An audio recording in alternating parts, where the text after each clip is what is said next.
ഇന്ന് തന്നെ സബ്സ്ക്രൈബ് ചെയ്യൂ, നിങ്ങളുടെ പ്രിയപ്പെട്ട ഷോസ് കാണൂ. ഗൗതമല്ലേ എന്റെ കയ്യിൽ പണം തന്നത്. ഞാൻ അവർക്ക് പണം കൊടുക്കുന്നതിന് മുൻപ് ഗൗതം അവിടുന്ന് മാറിയത് എന്തിനാ? എങ്ങനെയാ ഞാൻ അവർക്ക് പണം കൊടുക്കുന്ന വീഡിയോ പോലീസുകാർക്ക് കിട്ടിയത്? അപ്പൊ എന്നെ ചതിക്കുമായിരുന്നല്ലേ? വലിയൊരു പാപം ചെയ്തിട്ടുണ്ട്. അവളെ ജനിപ്പിച്ചു. അതിനുള്ള ശിക്ഷ ഞാനും നിന്റെ അമ്മയും ഏറ്റുവാങ്ങും.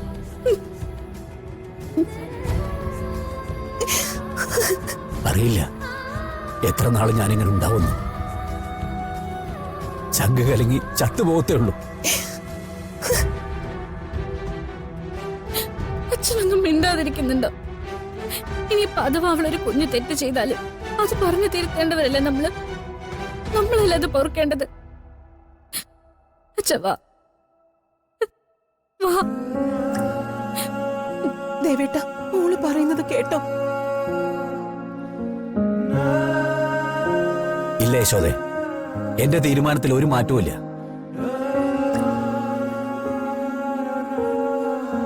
രാധിക മോളെ കൊല്ലാൻ നോക്കി ഒരുത്തിയെ എന്നെ മകളായിട്ട് അംഗീകരിക്കാൻ എനിക്ക് പറ്റില്ല. ഈ ജന്മം പറ്റില്ല. ദേവാ, നീ പറയുന്നതിനൊക്കെ ദുഃഖിക്കുന്ന ഒരു കാലം ഉണ്ടാവും. അന്ന് ഈ നിൽക്കുന്നവളെ പോലും നിന്റെ അടുത്ത് ഉണ്ടാവില്ല. വലിയ നേട്ടങ്ങളൊക്കെ നേടിക്കഴിയുമ്പോ അവളും ഇട്ടിട്ട് പോവും.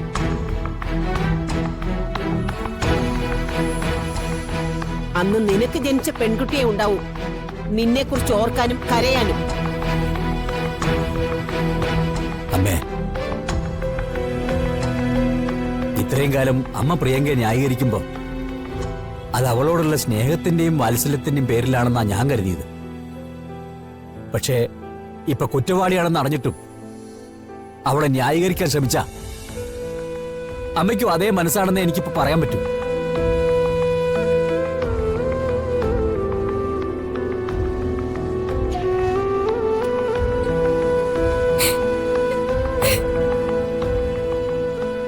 അച്ഛൻ ഇന്ന് അമ്പലത്തിലേക്ക് പോയില്ല മോളെ.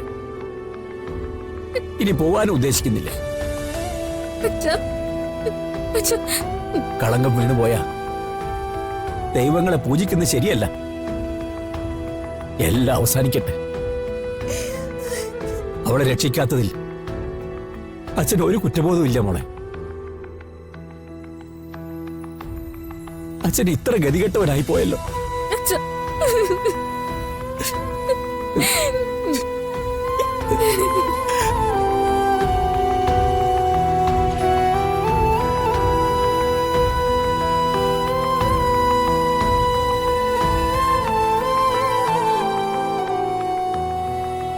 നാളെ രാവിലെ പ്രിയങ്കയെ കോടതിയിൽ ഹാജരാക്കുന്നത്. പ്രിയങ്കയെ സംബന്ധിച്ച് ഇനി ഒരു രക്ഷപ്പെടലില്ല. അവള് തീർച്ചയായും നമ്മുടെ പേരുകൾ കോടതിയിൽ പറയും. അതോടെ നമ്മളും ചിലപ്പോൾ അറസ്റ്റ് ചെയ്യപ്പെടും. എടാ, നമുക്കൊരു വണ്ടി വിളിച്ച് ഏതെങ്കിലും ബന്ധുക്കളുടെ വീട്ടിലേക്ക് പോയാലോ? അവിടെ ആർക്കെങ്കിലും സുഖമില്ലാത്തോണ്ട് പോയതാണെന്ന് പറഞ്ഞാ മതി. പിന്നെ അത് ഇപ്പൊ തന്നെ പോലീസുകാരെ വിശ്വസിക്കും. അല്ലെങ്കിൽ ചെറിയ ഒരു കാര്യം ചെയ്യും. പോലീസ് സ്റ്റേഷനിലേക്ക് ഫോൺ വിളിച്ചിട്ട് ഞാൻ കണിമംഗലത്തെ ഉർവശിയാണ്, എനിക്ക് ഈ കാര്യത്തിൽ ഒരു പങ്കുമില്ലെന്നങ്ങ് പറഞ്ഞേക്ക്. പിന്നെ അവരാനങ്ങില്ല. കൽപ്പന, പരസ്പരം കളിയാക്കാനല്ല ഇത് കുറച്ച് സീരിയസ് ആണ്. ഇനിയിപ്പോ ഈ കേസിൽ അകപ്പെട്ടിട്ട് നമുക്ക് ശിക്ഷ കിട്ടിയില്ലെങ്കിൽ പോലും കണിമംഗലത്ത് നമ്മൾ ഉണ്ടാവില്ല. ഗൗതം എന്തെങ്കിലും മാർഗം കണ്ടിട്ടുണ്ടോ? എനിക്ക് ഒന്നും മനസ്സിൽ വരുന്നില്ല. എന്റെ 1-2 ഫ്രണ്ട്സിനെ വിളിച്ചപ്പോ അവന്മാര് പറഞ്ഞത് കടുങ്കൈയാണ്. എന്ത് കടുങ്കൈ? അവന്മാര് പറയുന്നത് കോടതിയിലേക്ക് പോകുന്ന വഴി പ്രിയങ്കയെ എങ്ങനെയെങ്കിലും അപകടപ്പെടുത്തി കൊല്ലുക എന്നുള്ളതാണ്. അയ്യോ, ഇതെന്താ ഗൗതം, സിനിമയോ? മോളെ കൽപ്പനെ, എന്റെ കാലിന്നൊരു വിറയല് തുടങ്ങിയിട്ടുണ്ട്. ആ കോടതിയുടെ കൂട്ടിലെങ്ങാനും കയറി നിന്നെന്ന് വെച്ചോ, ഞാൻ അവിടെ വീണ് ചത്തുപോവും. ഗൗതം, ഒറ്റ മാർഗമേ ഉള്ളൂ. നാളെ പ്രിയങ്കയെ കോടതിയിൽ ഹാജരാക്കുമ്പോ നമ്മൾ അവിടെ ഉണ്ടാവണം. തൽക്കാലം അടങ്ങി ഒതുങ്ങി നിൽക്കാനും ബാക്കി ഒന്നും തന്നെ പറയാതിരിക്കാനും വക്കീലിന്റെ നിർദ്ദേശം ഉണ്ടെന്ന് പറയണം. അവള് വിശ്വസിക്കുവോ? വിശ്വസിക്കാതെ അവൾക്ക് വേറെന്ത് മാർഗമുള്ളത്? കിട്ടാവുന്നതിൽ ഏറ്റവും നല്ല അഡ്വക്കേറ്റിനെ തന്നെ അവൾക്ക് വേണ്ടി വെച്ചിട്ടുണ്ടെന്ന് പറയണം. വിശ്വസിപ്പിക്കണം. നാളെ അവളെ കോടതിയിൽ നമ്മുടെ പേര് പറയാതിരുന്ന പിന്നെ പറഞ്ഞിട്ട് ഒരു കാര്യമില്ല. അതെന്താ? ചെറിയമ്മേ, കുറ്റവാളി ആദ്യം നമ്മുടെ പേര് പറയാതിരിക്കുക. അത് കഴിഞ്ഞ് രക്ഷപ്പെടാനുള്ള അവസരത്തിൽ നമ്മുടെ പേര് കൂട്ടിച്ചേർത്തു. അങ്ങനെ കോടതിയുടെ മുന്നിൽ വരൂ. ഹോ, എന്റെ കൽപ്പനേ, നീ നിയമം പഠിച്ചിട്ടുണ്ടോ? നിലനിൽക്കാനുള്ള നിയമം എല്ലാവർക്കും അറിയാം. കൽപ്പന, ഇത് കൊള്ളാവുന്ന ഐഡിയ. നിങ്ങൾ രണ്ടുപേരും പോയാ മതി. അതാണ് എന്റെയും തീരുമാനം.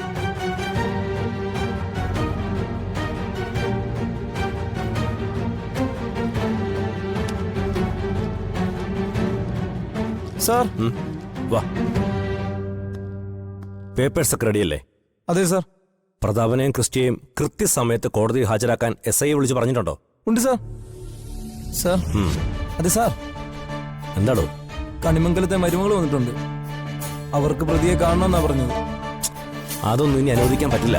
അവർക്ക് എന്തെങ്കിലും സംസാരിക്കാനുണ്ടെങ്കിൽ കോടതി വന്ന് സംസാരിക്കാൻ പറ. സാർ, അഡ്വക്കേറ്റ് പറഞ്ഞ എന്തോ കാര്യം പറയാനാണെന്നാ പറഞ്ഞു. അപ്പൊ പിന്നെ അനുവദിച്ചില്ലെങ്കിൽ കണ്ടിട്ട് പെട്ടെന്ന് പോകാൻ പറയടോ. എന്തേലും ഒരു കാര്യം വന്നാല് ഓരോരുത്തർ ഊഴം വെച്ച് ഇറങ്ങിക്കോളൂ. സാർ.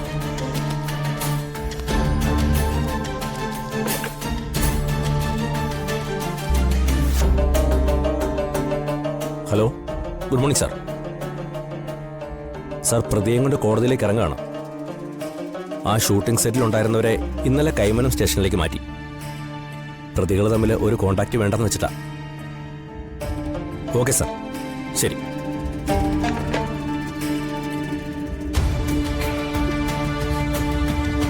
എന്തായിട്ടത്തി നിങ്ങൾ ആരും എന്നെ കാണാൻ വരാത്ത? നമ്മളെല്ലാരും കൂടി തീരുമാനിച്ച കാര്യല്ലേ? എന്നിട്ട് എന്നെ മാത്രം ഒറ്റപ്പെടുത്ത എന്തിനാ? പ്രിയങ്ക, അതൊക്കെ നിന്നെ ഒറ്റപ്പെടുത്തിയെന്ന് ആരാ പറഞ്ഞത്? നിന്നെ രക്ഷിക്കാനുള്ള ശ്രമങ്ങൾക്ക് വേണ്ടി ഓടി നടക്കായിരുന്നു ഞാൻ. ഇവിടെ നിന്ന് ജാമ്യത്തിന് ശ്രമിച്ചിട്ടില്ല എന്നുള്ള കാര്യം മനസ്സിലായതുകൊണ്ടാ ഇങ്ങോട്ട് വരാതിരുന്നത്. ഗൗതമല്ലേ എന്റെ കയ്യിൽ പണം തന്നത്. ഞാൻ അവർക്ക് പണം കൊടുക്കുന്നതിന് മുൻപ് ഗൗതം അവിടുന്ന് മാറിയത് എന്തിനാ? എങ്ങനെയാ ഞാൻ അവർക്ക് പണം കൊടുക്കുന്ന വീഡിയോ പോലീസുകാർക്ക് കിട്ടിയത്? അപ്പൊ എന്നെ ചതിക്കുമായിരുന്നല്ലേ?